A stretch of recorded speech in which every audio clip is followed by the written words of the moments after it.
ဒေါ်နယ်ထရန့်အောင်မြင်မှုနဲ့အငင်းပွားဖွယ်ရာသမ္မတတဦး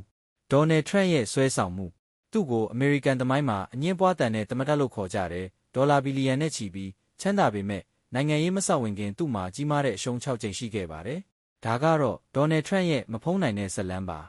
ဒေါ်နယ်ထရန့်ရဲ့ဘဝအတွေ့အကြုံများ1980ခုနှစ်ကထရန့်ဟာသူ့ဖခင်စီကနေအိမ်ချမ်းမြေလုပ်ငန်းငယ်ကိုအမွေဆက်ခံခဲ့တယ်ဒါပေမဲ့1990မှာသူ့ကုမ္ပဏီပြိုလဲခါနီးဘဏ္ဍာရေးကျပ်တဲကြုံခဲ့ရတယ်ဒေါ်လာ900မီလီယံနီးပါးအကျွေးတင်ခဲ့ပေမဲ့သူဒီအရှုံးကိုဘလို့အနိုင်ယူခဲ့လဲ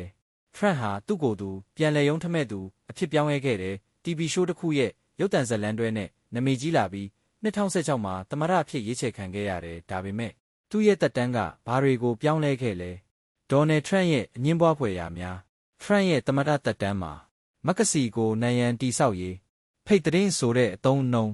2000ခုနှစ်လွတ်တော်အဆောက်အုံဖျက်ဆီးမှုအပါအဝင်အငင်းပွားဖွယ်ဆုံးဖြတ်ချက်တွေရှိခဲ့တယ်ဒါတွေကသူ့ကိုချစ်သူတွေရောမုန်းသူတွေရောပိုများစေခဲ့တယ်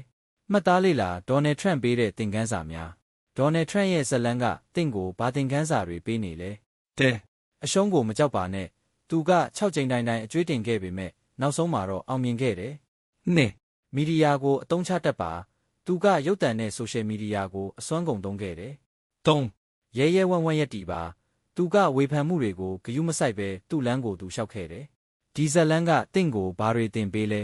အောက်ကကွန်မန့်မှာရေးခဲ့နိုင်ပါတယ်ကြိုက်နှစ်သက်တယ်ဆိုရင်လိုက်ရှယ်လုပ်ခဲ့ကြပါအောင်